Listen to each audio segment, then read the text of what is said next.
New York baseball podcast here on FingerLakes1.com.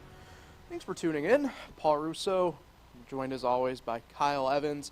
Going to be an interesting show today. I'll be upfront about it, Kyle. I think it's going to be a long month of August ahead for the Mets and Yankees. A lot to dive into, and we'll get to all of it, obviously. I'd say the gameplay on the field's borderline been overshadowed by the stuff going on from the deadline and also now off of it. Yeah, it wasn't the week that I expected, especially for the Yankees trade deadline. The Mets, I didn't expect them to lose the first two. So yeah, I'd say it's been a wild week. Yeah, and we'll obviously jump into everything here. Like I said, it's going to be, to me anyway, a lot of non-field stuff that we're going to be talking about for a change on both sides. So before we get to that, though, thank a couple of our sponsors, including Dr. Jeffrey Halstead. He has been Canada's hometown dentist for more than 35 years, offering routine dental care as well as cosmetic dentistry, implants, and dentures by their highly trained and experienced staff. Visit them online at CanadaGoDentistry.com, or you can find them on Facebook and Instagram. And Finger Lakes Partners Insurance. Get the insurance you need from the people you know at Finger Lakes Partners Insurance, the Finger Lakes Insurance agency for your home, auto, or business. You can get a no-obligation quote today at FingerLakesInsurance.com. So, Kyle, let's begin. I'll preface it with this. I was fully prepared to start with the Mets today until yesterday happened. In Yankee land, so we'll start there. The Yankees lose the series to Tampa Bay, and like I said, everything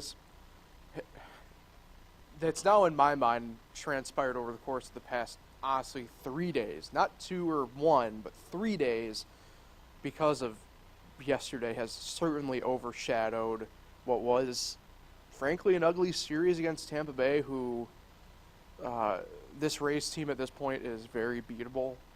That's the one thing I picked up in this series about them, is the fact that it kind of backed up my theory about them since really June, that they just aren't the same team that they were to start the year.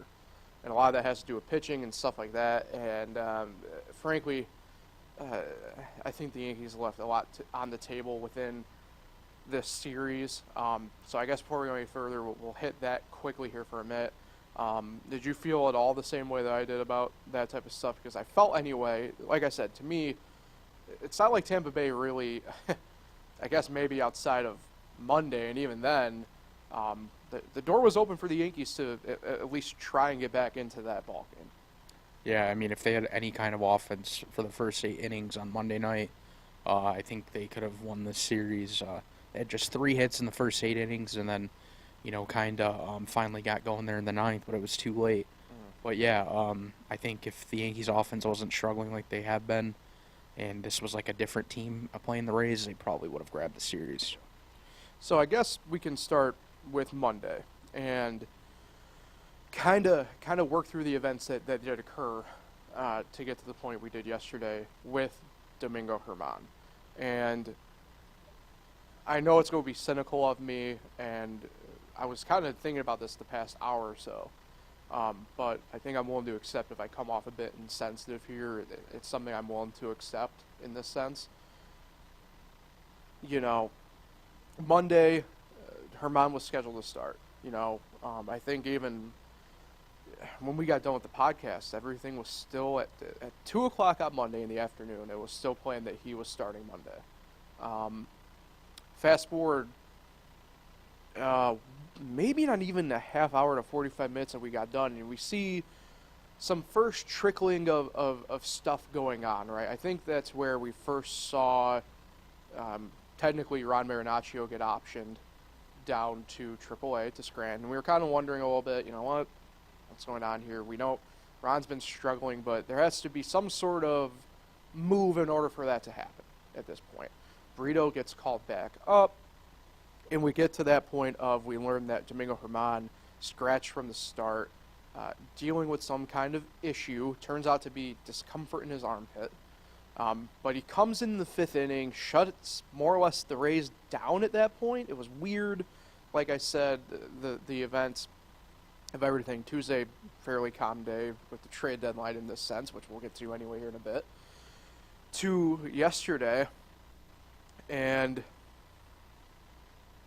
we learned that Domingo German, placed on the restricted list for the rest of the year, will not be playing the rest of the year as he enters inpatient treatment for alcohol abuse.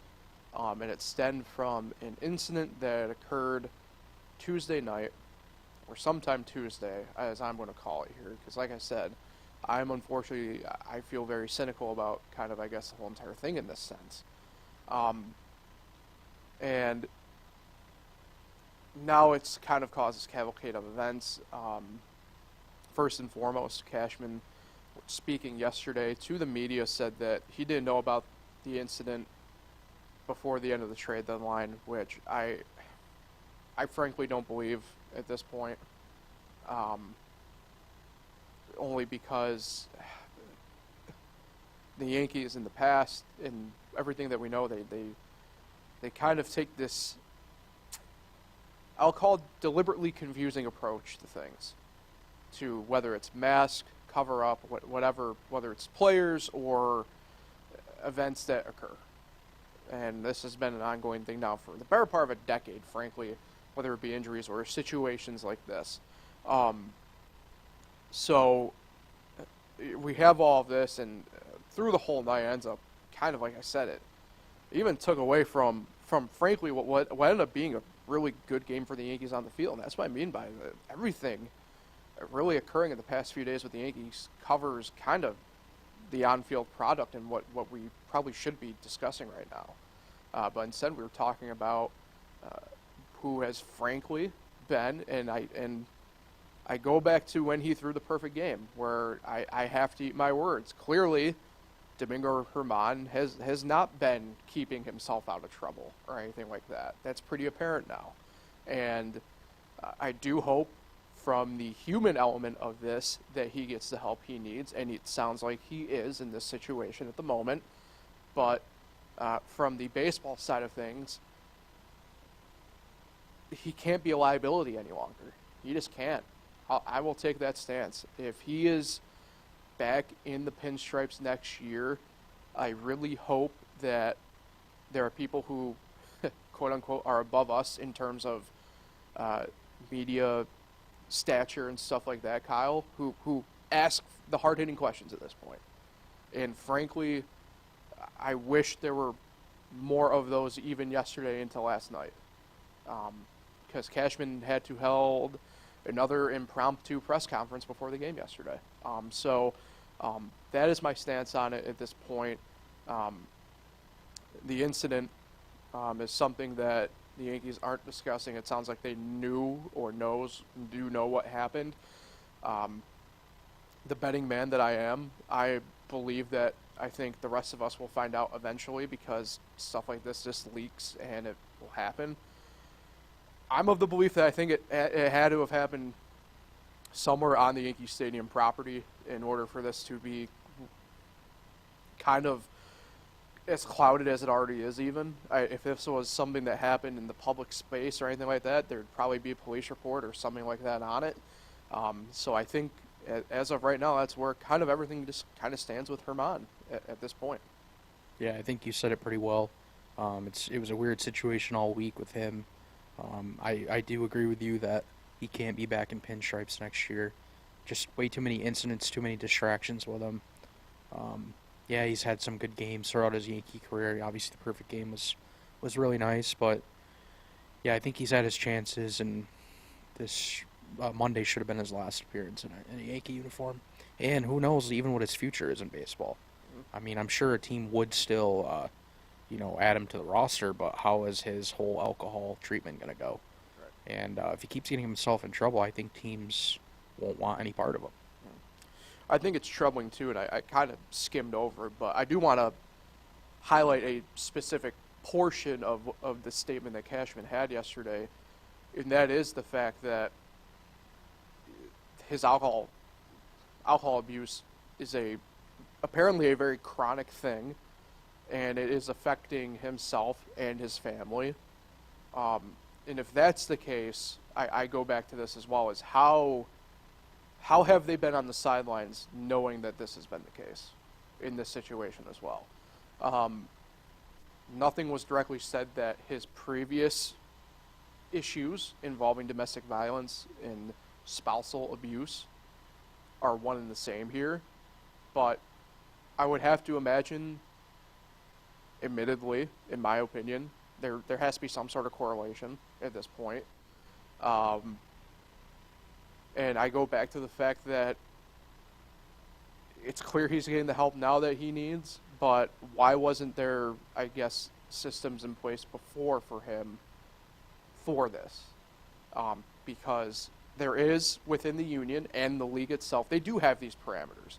But how come he wasn't presented them at the team level is beyond me at this point. And I could be wrong. Maybe they have. And in fact, I hope I'm wrong in this situation, in this sense. But the fact of the matter is, we're sitting here talking about this now, and in a series coming up, and I don't want to directly stray from this, but it's going to be brought up. The Yankees are playing 4 games against Houston. This is a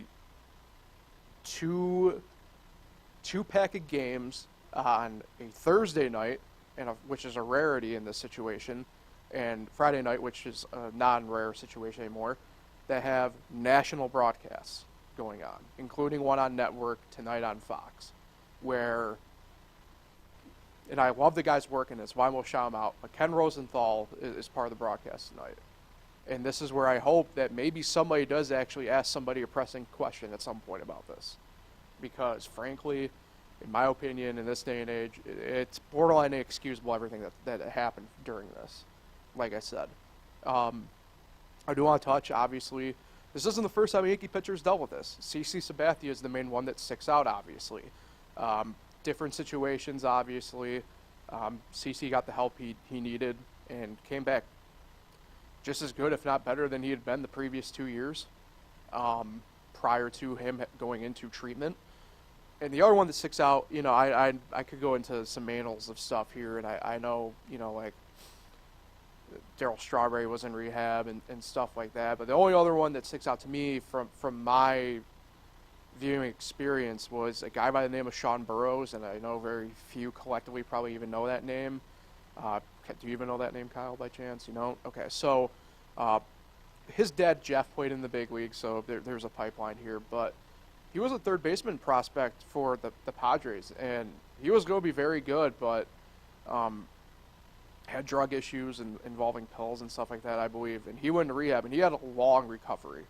I remember seeing him. He was on the comeback trail with the Twins for a little bit. I remember seeing him in Rochester in, I want to say 2007 or 8 when he was coming back, and he was just never the same player he was prior to going in. And obviously the person's more important than the player, but stuff like this does make you wonder about how this affects people, how it shifts their focus. And hopefully for the case of, like I said, Herman, it does shift his focus in a different direction and better direction. But, like I said, it goes back to this point. The systems and available help are there. And I just don't get why they weren't being used prior to last night at this point. Yeah, I think that's a great question. And I don't know, to me, when Cashman and Boone spoke after the game, it didn't really seem like they were providing much detail, even when they were asked. Surprising at this point. Even when they were asked, like, have you talked to him today? Have you talked to him recently? And it's like they kind of just like rejected the questions and moved on. It's like at that point, why'd you even have a press conference? Right. But I know it's part of the PR thing. You need to have a presser after something like that. But yeah, this is the second time. I know it's different things, but second time in a month that a Yankee pitcher's gone on the restricted list. Jimmy Cordero. Totally different thing, though. We don't actually know what he did, but yeah, 2 distractions now. Yeah, I mean, we kind of, at least with Cordero, we kind of do. Obviously, again, another case of spousal abuse and domestic violence, but yeah, but remember, it's a 3-part policy. It could be child abuse. Fair, it could be fair. That's why I said we don't know. Fair. So there's no easy way to transition from this, but it goes back to something I'm personally speculating on, I do believe to be the case, that I have a hard time believing that they didn't know about the incident prior to the deadline, or anything like that. Like I said, I think that's just the cynic in me at this point with where the Yankees are organizationally.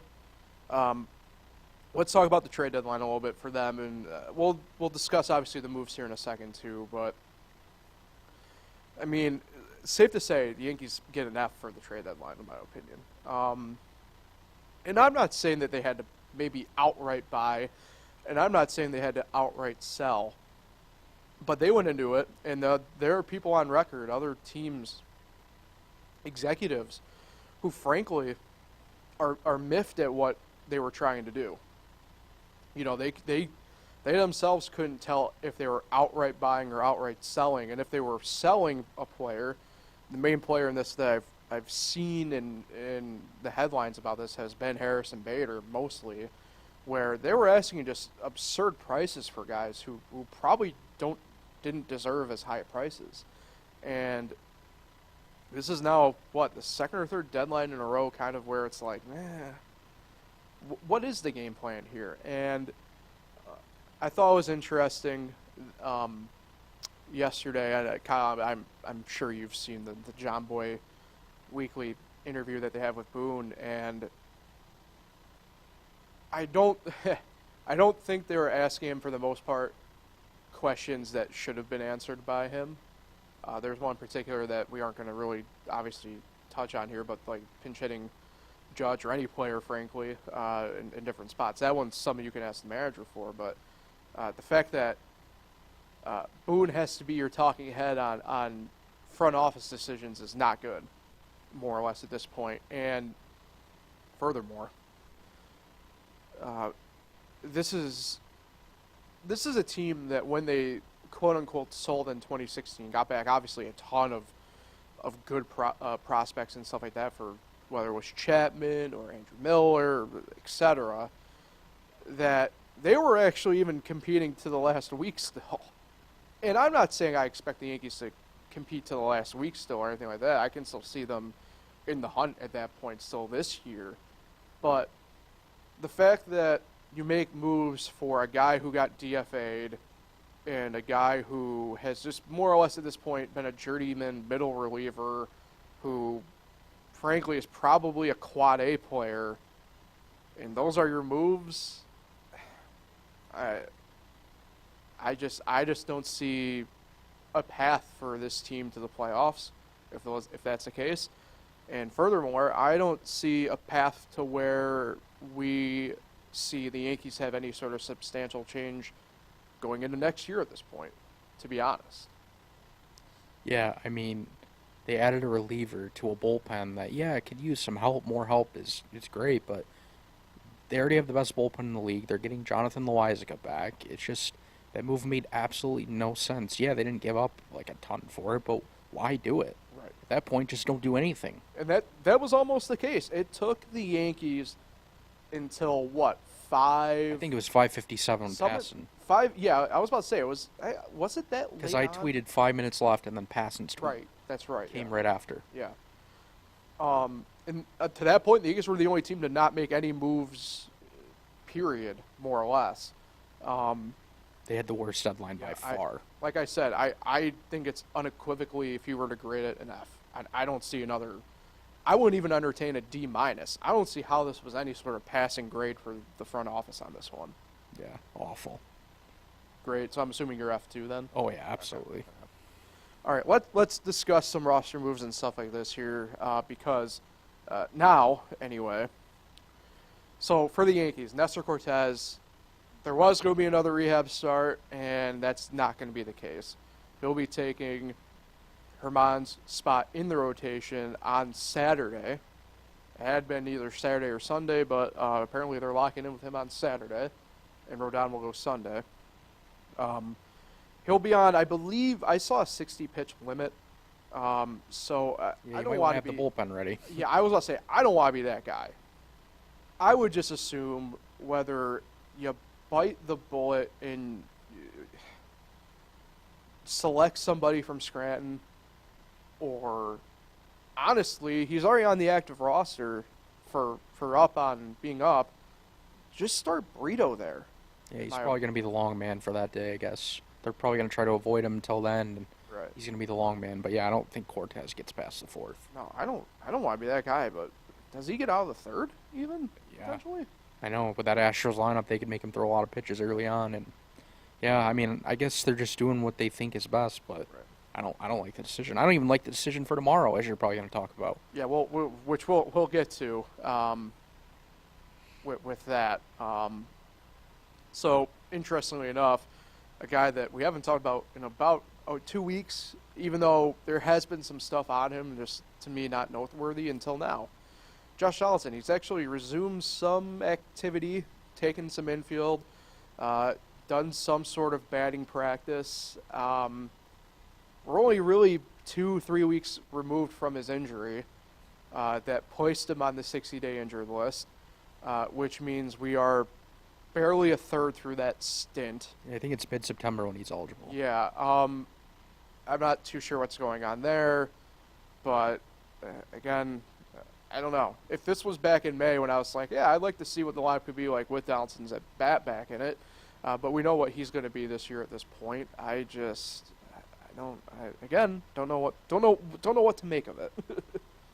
Yeah, I'm sure he'll have a setback anyways. The guy's old, he can't stay healthy anymore. But yeah, if he does get back, think about it. If this team doesn't make the playoffs and he gets back mid-September, he'll be there for, 2 weeks? Give or take. Because it's October 1st is the finale, so yeah, I don't know why he's trying to come back, but whatever. Anyway, you mentioned Loisaga. He has joined Scranton Wilkes-Barre to continue his rehab. He had been with Single A Tampa to do that. Willie Calhoun has, at the moment anyway, accepted his outright to AAA Scranton. There's an update to that. He was released yesterday. Oh, wow. Wow. Yeah, he's a free agent. Did not see that news on the wire this morning. I've been doing the notes. So yeah, I was about to say I was surprised he was going to accept the outright. Yeah, that report wasn't true. Talking Yanks, and I think one other reported that. Yeah. And then yesterday morning at 10:30, the Yankees put out a tweet that they granted his release. Oh. So yeah, free agent. Yankee legend Willie Calhoun. Remember it for your immaculate grids, everybody. All right. So kind of already mentioned it, but the trade's fully here. We'll start with Spencer Howard, acquired from the Rangers. I mentioned he was a DFA for cash considerations. And Keenan Middleton, acquired from the White Sox for minor league right-handed pitcher Juan Corella. So, again, in terms of trades, just very lackluster. Just brutal. At least, we'll get to the Mets, obviously. At least the Mets had a pretty clear overall idea of what they were doing, although, like I must say, I thought it was pretty messy the way they went about it. But, needless to say, the Yankees, those are going to be the outside organizational moves for the year. Yeah, it's so funny that Boone and Cashman are both still saying over and over again they're confident in this group. They trust that these guys are going to start hitting. But how many times have we heard that? And you know the big sample size. What are they now? 101 and 100 in their last 201 games. Yep. Yeah. So like, how are you still confident in a group that's been mediocre for so long? Can be. I'm tired of listening. What's to the quotes. worse about it is Boone at this point is not even saying I'm sounding like a broken record. Like, yeah, no kidding. Like, you've said this now for the past 2 calendar years, more or less. Like, come on. Yeah, I don't know. All right, let's move ahead and look to the 4-game series against Houston that we've already alluded to a couple different times over here. So tonight, 7:15 first pitch on Fox. Christian Javier goes for Houston against Clark Schmidt.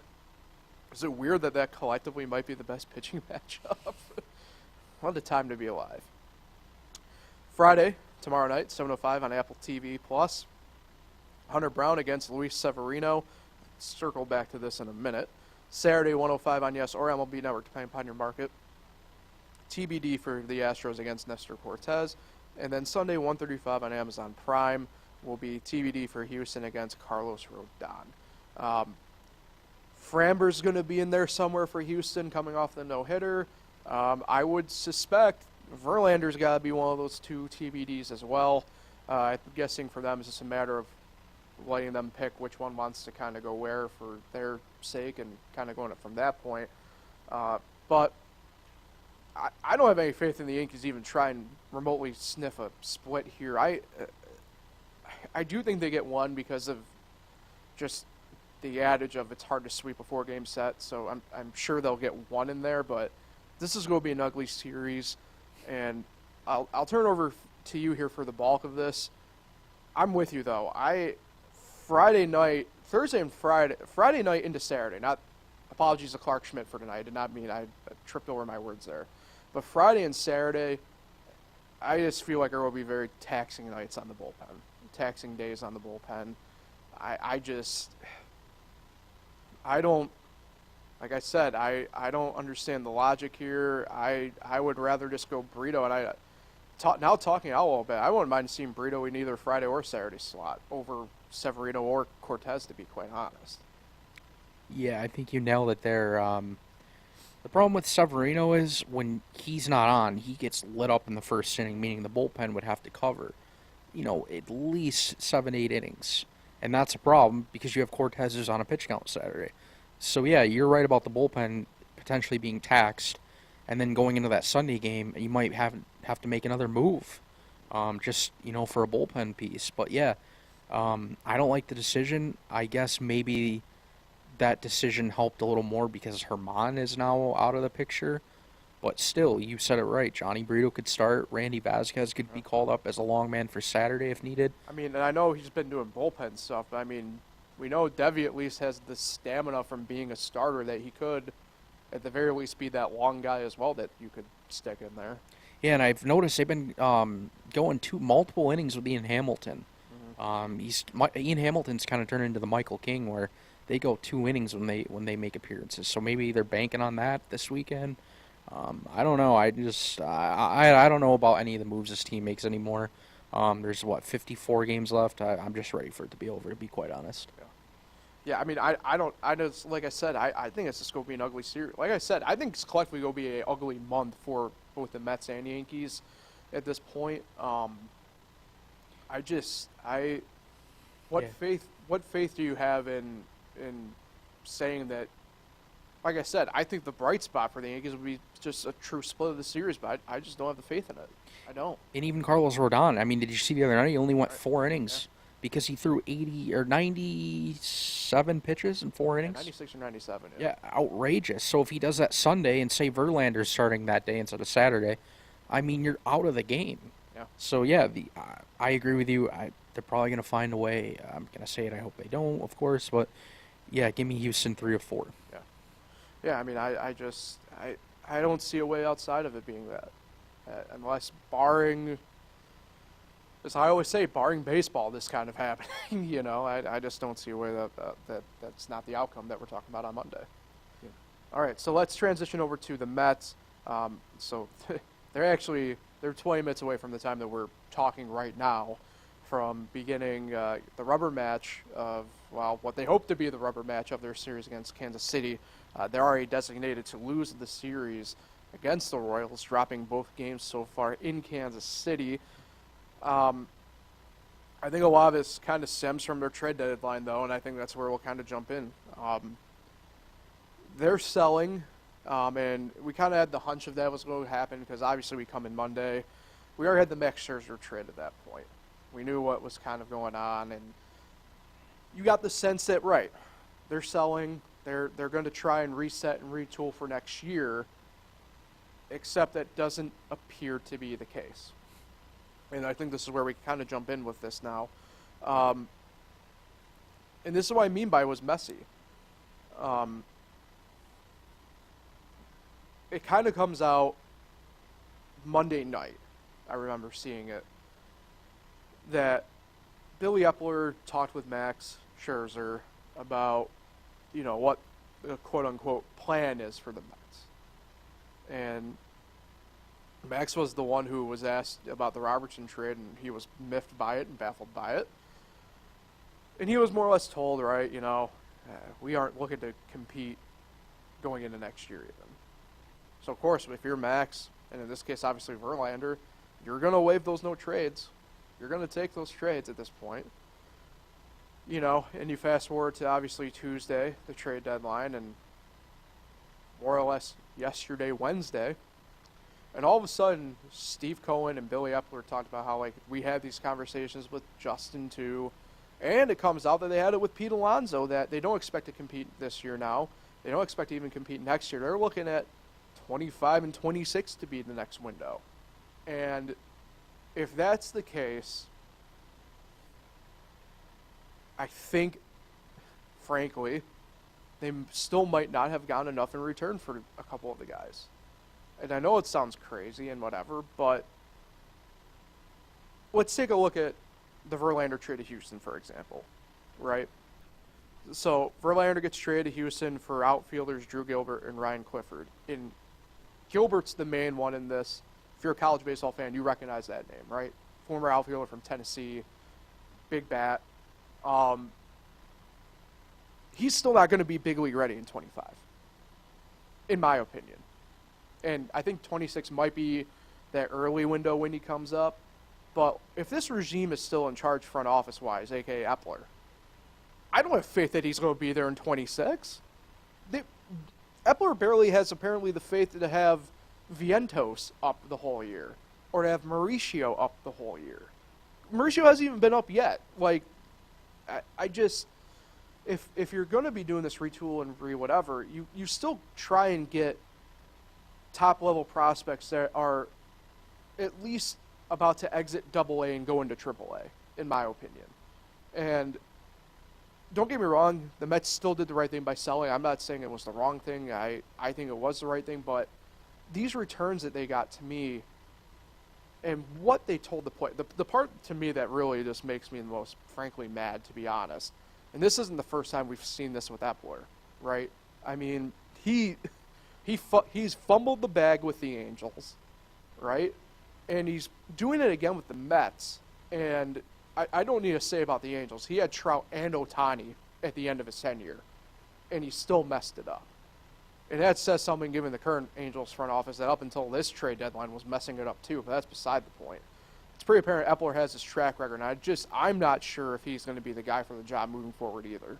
Because I think you bring in a full-time director of baseball ops, I think he's going to want to get his own guy in there anyway and do his own thing. And the comments Epler made, and frankly the comments that Steve Cohen made, they piss me off. The competitor in me is mad at them for more or less telling, let alone Verlander and Max, they're gone now. Let's put them on the back burner for the second in this discussion. But you tell your cornerstone of your team and Pete Alonso that you don't plan on winning the next 2 years, that's asinine. That's bull. That would piss me off. If I'm Pete Alonso, I'd want out. And he might be out, right? He's within the final years of his contract that he has with the Mets, right? Like, if I'm Pete Alonso, give me the first train out of town in the offseason. If that's going to be your mindset. Especially, they still have Lindor there. They still have Nimmo there. They still have McNeil there. I mean, you have pieces there that you can still go out and compete, in my mind, next year. But if you don't think you can, with those pieces that you got, if I'm one of those guys, I'd want out. Outside of the young guys, I'd want out. Yeah, I think Pete Alonso would, if he signs an extension, that would be the wrong move in my mind. There's just so much uncertainty now, and they won 101 games last year. They went out in the offseason, spent a lot of money on pitching especially, and they just had a miserable year this year, and now their future's up in the air. I don't know why a guy like Pete Alonso would want to stick around and deal with this. Say they don't compete till 2025 or 2026, he's going to be age 30, 31. I mean, I just don't know. And think about it, when they do compete that year, are they going to be a World Series contender? Right. So, I mean, if you're Pete Alonso, I would be very hesitant to sign an extension. And that's the thing, too, about that. Is, like, I'd hate to be the bearer of bad news on this if you're ignorant of the situation, but Atlanta's only going to be getting better, if not just worst case scenario, they stay the same. Yeah, they're so that young. Whole team is locked up through like 2030, more or less. Like, yeah.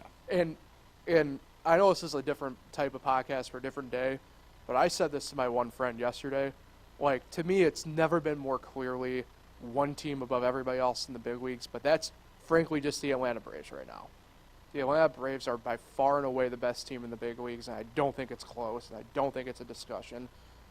And if that's in your division and whatever, then, like I said, and like you're saying, Pete Alonso, why would you sign that extension? It serves you no point. To what? Spin the wheels and whatever? Miami got better at the deadline. The Phillies, they didn't do a ton, but, I mean, that core is going to be still there. And I don't know if people know this, but, like, the Nationals have an above 500 record since, I think, May 27th or whatever the hell it is. Like, the Nationals are clearly, like, they're young and they're still trying to figure it out, but there's clearly a core there that is playing at a good enough clip that they're playing better than the Mets since May. Like I said, I just don't understand why you would just outright say that to your players, especially a cornerstone like Pete Alonso. Yeah, not great. In my opinion, both teams should be looking for a new GM this offseason. Definitely. Well, I don't think it's going to happen. I think one will stay. Not sure exactly which one. Probably Cashman. Yeah. But yeah, both GMs are not in a good spot right now. And I do have some news. I know it's not Mets related, but on Domingo German's incident, it just leaked. Andy Martino reports that he became aggressive Tuesday night in the clubhouse, and he was under, obviously, the influence of alcohol. So it is not yet known, though, if he had any altercation with a player or an individual, but it seemed to be close to game time Tuesday. So if it's close to game time Tuesday, that means it was at the deadline. That was at the deadline time then. So Cashman lied, more or less. Yeah, because, I mean, think about it. Unless it was early afternoon, but it makes it sound like in here that it's towards game time. So, yeah. But, yeah, you nailed it. It was at Yankee Stadium. Of course, we would have heard more, like you said, if it was, like, out on the street or something. Right. But, yeah, maybe we'll find out more if there's any more details about if he got into it with a teammate. But, yeah, just said he became aggressive. Yeah. Okay, let's talk about some on-field stuff with the Mets quickly. Mainly Tuesday night's game, only because this game was still going after the Yankee game ended. There was a little bit of a weather delay in the Met game, so it kind of carried a little bit later. Were you watching live with the balk-off? Yep. Okay. I've seen balk-offs before and everything, so to me it wasn't.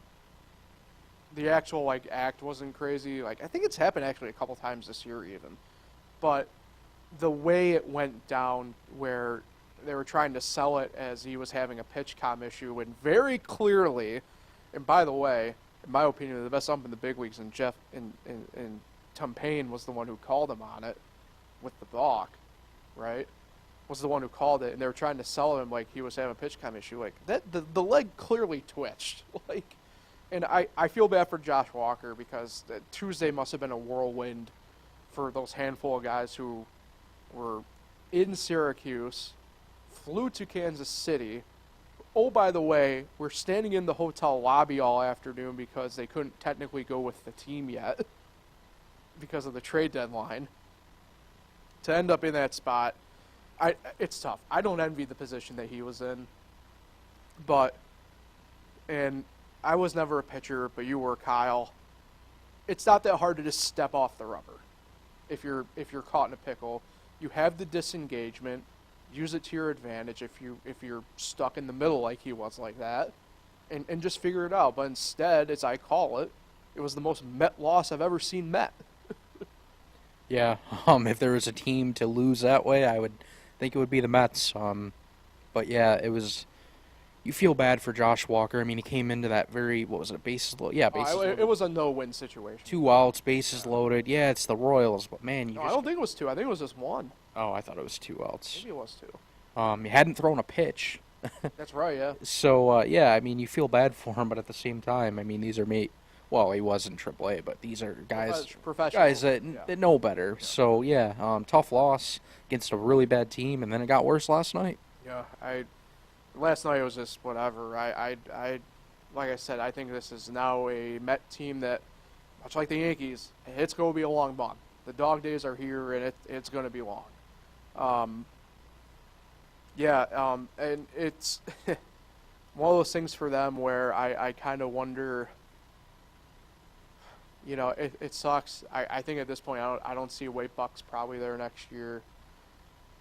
And, for a coaching staff that even going into this season, right, did have turnover on it from last year, you're going to be dealing with some more turnover and stuff. In my guess, it might be another long season here ahead, even for the Mets here. If the comments made are hold up and stay true, it's going to be a long one potentially. So let's talk, and obviously again we'll do this like the Yankees, where we'll discuss really the moves here in a second too. But grading the trade deadline for the Mets, like I said, I think they left stuff on the table for some of these guys. I really do believe that. But the returns they got were still good. So for them, I'm going to give them a flat B. Wow, same as me. It was one of those things where it's like, yeah, like you did what you had to do, and you probably went slightly beyond what you had to do in a sense. But to me, I just think that they left some stuff on the table. To me, specifically on the Verlander deal, I think you had to get back, in my opinion, a big league ready player or somebody who is playing in the big leagues from Houston.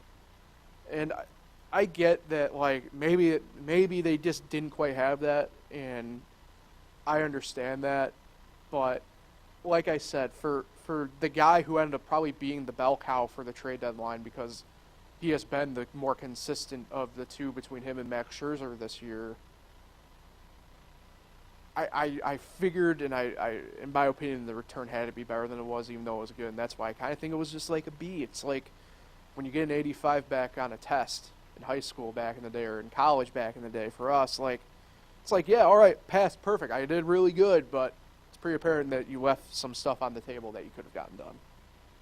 Yeah, I agree with you there. A lot of just young players, like you said, aren't going to be ready for a few years at least. So, yeah, they sold at the deadline, trying to get parts for the future. But, yeah, these guys aren't going to impact this team right away, meaning that they're still going to have to go out and, somehow try to make this team, I guess, somewhat competitive next year, even though they sound like they're not going to be in on many big free agents, if any. Yeah, I mean, the biggest one obviously is Shohei, and that's a guy that we talked about in here where I said the Mets should be the one that's really going for him, and I just probably not going to be the case. Look, outside of Ohtani, I don't want to make it sound like it's a huge drop-off this free agent period, but it's like pretty much it's like Ohtani or bust for a lot of teams, Now, there's still going to be really good guys, but like, I don't know. That's why I'm kind of, like I said, I think they left some stuff at the table this deadline that they could have gotten more of. All right, let's talk about the trades here. But first, we do have a couple injury news and notes on the guys. Brandon Nimmo day today with a left quad tightness issue. Still hoping to avoid the IL. Sounds like it will, but it will be interesting kind of see how that plays out for him. Starling Marte, who is with the team, like we mentioned on Monday, hasn't played at all against Kansas City. It's looking more than likely he might be activated sometime in this Baltimore series now. Timeline's a little bit fuzzy, but who knows with him. All right, let's jump into these trades. Mark Canha, outfielder, traded to Milwaukee with cash for Justin Jarvis. Justin Verlander, as we mentioned, I already mentioned that trade, so I'll kind of skip over that. Phil Bickford and Adam Kalorick were acquired from the Dodgers for cash considerations. Tommy Pham was sent to Arizona for shortstop Jeremy Rodriguez. Dominic Leone and cash were traded to the Angels for shortstop Jeremiah Jackson. And like I mentioned, here's the fun stuff. Outfielder Rafael Ortega and infielder Jonathan Aruz, who I'm kind of a fan of his. He puts the ball in play. Were selected from AAA Syracuse. Right-hand pitcher John Curtis and Josh Walker, already mentioned, were recalled from AAA Syracuse. Vinny Natoli was optioned to Syracuse. A lot of moves that the Mets made, obviously, to fill out the roster for the week and weekend. More or less the guys that we talked about were kind of traded outside of I didn't fully know if they would have fielded offers for Nimmo, and I guess we probably won't really know, but it sounds like everybody actually was on the table for the Mets at one point at the deadline.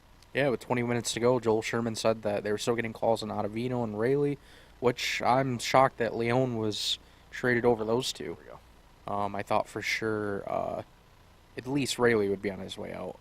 But yeah, they're both still here. Probably not too excited. I think if you're especially Adam Ottavino, you know, an older veteran, you'd want to get moved to a contender, especially at this time in your career. You know, the Mets aren't going anywhere, so Right. yeah. But it was a very busy deadline. I mean, even what was it? How long ago? Maybe like 3-4 weeks ago when Eduardo Escobar was traded, maybe even longer. So that's another guy people forgot was traded. There's a lot of guys that were traded this year. It was a busy deadline for the Mets. Yeah, I mean, and I think the thing, too, is we'll probably see more stuff maybe come out here potentially about potential moves that were on the table possibly and stuff like that. And I'd assume it's going to be a busy offseason, too, trying to figure out some pieces and stuff like that. So, already mentioned one more game for the Mets in Kansas City. That's pretty much about to start right now, given the time that it is. That is Cookie Carrasco against Brady Singer. Do we think, we'll start here, do we think that the Mets will at least win one game against the Kansas City Royals? Well, I predicted on Monday that the Royals would win the series. Remember I said they just swept the Twins. They're the hottest team in baseball. They're going to keep rolling on the homestand, and man, now it's 5 in a row. But I'm not confident with Carrasco on the mound, but at the same time, the Royals are they're a bad team. They aren't supposed to be as good as they play. So, yeah, screw it. I'll say Royals sweep. All right. Do I go there with you? I think I do. Ooh, so a 6-0 homestand for the Royals. Yeah. Just again, like I said, it's going to be a long one for the Mets, and why? What hope do they give us? In like I said, like with the Yankees, like what hope is there for me to actually pick them to win? Yeah, and then it doesn't get any easier after today. Yes, and I guess luckily for them, the Orioles are kind of in the same boat that they are in a way, pitching-wise anyway. So tomorrow, 7:05, Friday night, first pitch on SNY. David Peterson gets the nod. The Orioles don't know at all this weekend yet who they're going to be throwing. Obviously, they just brought in Jack Flaherty. Yeah, he's starting today. Tyler Wells. He's starting today? Flaherty is. Oh, and Grayson Rodriguez started yesterday. Yeah, so. and I mean, Tyler Wells just got sent down, so their rotation's in limbo for the weekend-ish. I mean, I'm assuming they'll see Dean Kremer in there. Cole Irvin, maybe? I mean, it's possible. Kyle Gibson should be in there, I would imagine. So, and Bradish maybe too as well. Yeah, the Orioles. I know this is a different team, but the Orioles, they got Flaherty, but in my mind, they should have made more starting pitching moves. I was hoping them in Cincinnati would be making more splashes than they did, but alas. So anyway, to be determined matchups for Saturday and Sunday for the pitching. Saturday is a 7:05 first pitch on SNY, and Sunday 1:35 SNY or MLB Network, depending upon your market. Again, I go back to this. What hope do the Mets give me? I certainly don't see them taking 2 of 3. I don't even see them winning one game. I gotta be honest with you. Especially if they do, for whatever reason, see Cole Irvin. He's a lefty. It's not like Cole sets the world on fire, but we know that the Mets struggle against lefties. Dare I say, Baltimore sweep, I think, this weekend. I totally agree. Baltimore, they lost last night to Toronto, but man, they're so good. It doesn't matter if they fall behind, they find a way. Their pitching isn't great, but they do enough offensively to win games, and I think they're going to win the AL East. I know that's a different discussion, but they're that good. How rebellious of a pick of you to pick them at this point. Well, I mean, there's still people out there that think the Rays are going to win. I think that's crazy. The Rays aren't better than the Orioles. Oh no, they aren't. And I mean, Not Shane as it stands right McClanahan now. getting hit last night by the Yankees offense, that's embarrassing. There's something up with him, and I don't know, but he has not looked good since like May. Something seems off with him, I'd say. Yep.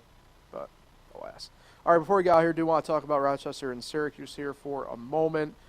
Really, the only news and notes with them have to involve their rosters because obviously with the deadline, obviously Syracuse was in flux.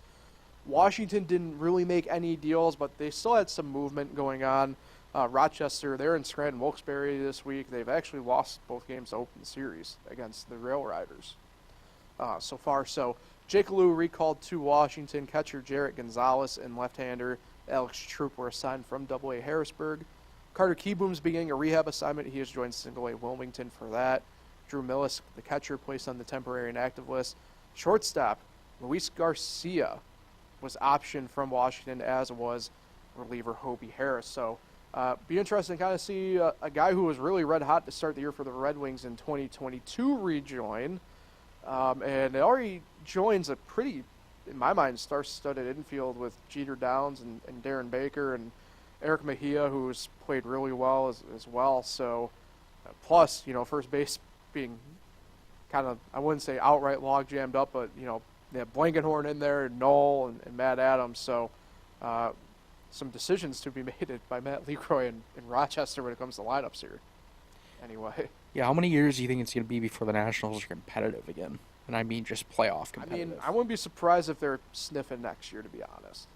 They got a lot of young, good players. If they played the way that they continue playing at the big league level, like I said, since the end of May, they kind of continue that through the rest of the year. Be really intrigued to see how they kind of go into spring next year. Pitching kills them, though, right now. Oh, yeah, their pitching's bad. Especially the bullpen late. A lot of blown games. Once they get out of Mackenzie Gore and Josiah Gray, it gets sideways pretty quick. Yeah, a.k.a. Patrick Corbin. Yikes. Well, yeah. With Syracuse, anyway, they've split so far with the Who Sox in Syracuse. What was interesting is right after we got done with the podcast on Monday, Stephen Ridings was released. Whoa, I didn't see that. And that Why? That caught me off guard. I'm not too sure. I don't know if it was more or less him being upset he wasn't called up or something and requesting his release, but it caught me off guard seeing that as well. There was also new news that I added to the notes, but you haven't printed. Right. Luke Voigt opted out 3 hours ago of his contract. Damn. So, yeah, he's gone. Free agent. Ouch. It was fun while it lasted, though. Well, I mean, I don't blame him. I mean, the Mets probably should have him up, to be completely honest. Yeah. I mean, yeah, I don't know how he wasn't. I know called I've up. been banging the drum on let the kids play, but he's been tearing it up the past clearly week and a half. Can't be any worse than Vogelbach when he's in the lineup. Yeah, give Voigt some DH at bats. Should have, but whatever. That's why we're in these chairs and couches, I guess. I don't know. Yep. Anyway, outfielder Joe Suzy and Brandon McElwain. Right-hand relievers Daniil Nunez, Hunter Parsons, and William Woods. Shortstop Wyatt Young, all assigned from Double-A Binghamton to Syracuse. And the aforementioned at one point, Justin Jarvis assigned to Syracuse as well. So, obviously, the roster for them replenished while their people went and replenished the Mets big league roster in Kansas City. Luckily, the trip from Binghamton is fairly short to Syracuse, so much shorter than Syracuse to Kansas City. It's not too much there. Should be a good weekend weather-wise. I know tonight into tomorrow gets a little bit sideways potentially, but go out, get to Syracuse this weekend. I know Rochester's back home next week, but if you can, going to be a decent enough weekend, go out to NBT Bank Stadium. I do know Saturday they have their Hall of Fame, the team Hall of Fame induction. I forget who's outright going to be there for that, but I do know Ed Kranepool is making an appearance as well on Saturday, Met legend, so go out and see him. I know he had been struggling health-wise for a little bit, but kind of good to see him back up, one of the original, quote-unquote original Mets, that he's back up and kind of getting around a little bit, so that's awesome to see. So like I said, if you can get out and get to a ball game, Saturday might be the day. You never know, so... that'll do it for Concrete Jungle for today. We'll be back on Monday to recap the weekend and everything. Kyle, what do you got on tap this weekend? I know locally all the Perfect Game stuff is wrapped up, and the stadiums will be back to being quiet. So does that mean you're pretty much done for the year throwing-wise, or still some people out there that want to take at bats? Yeah, I might still try to find, a time to play, but yeah. It's kind of going to be a quiet month of August for the most part. I'm really excited for football and hockey to be back, which seems like it's taken a while. Have you been up to Bill's camp, by the way? Yeah. Okay. Oh, wait, sorry. Not this year, Okay. but several times in the past. Right. I am planning maybe next Wednesday. Gotcha. So, yeah. And hopefully by the time we get back Monday, the Yankees are 56 and 56, 7.5 out of the third wild card, and I will be satisfied. And we'll let you cook on Monday, as we say. So Yep. it's nice if we have a technically bye in baseball for the playoffs because we got the 2 seed, but we do have a exhibition scrimmage thing on Sunday. So You know what? I'm at the point with the Yankees where I'm going to be more interested in tonight's boring preseason NFL game, the Hall of Fame game, over the God, Yankees. I can't do that. Over the Yankees, absolutely. Oh gosh, I can't. Personally speaking, I can't do preseason football. I gotta be honest. It is rough, but I mean the Yankees are more rough. So, I guess. but you also got to remember I have multiple TVs, so I'm not stuck on one game. You're really about to just watch the Jets willingly. Yep. You're an absolute sicko. Yep. I mean you got 7 TVs, you got to use them, right? I guess. I don't even know if there's enough baseball games on tonight at the 7 o'clock hour to film Oh, that's a good point. fill them all up. There's a lot of like 8 o'clocks tonight. I saw. And a lot of afternoon games, it seem, or at least a few. Well, there's getaway games, yeah. So So yeah, sometimes too many TVs, not enough games. might have to hook up the PlayStation, eh? Yeah. All right, so we'll be back Monday. Have a great weekend, everybody, and we'll talk with everybody then.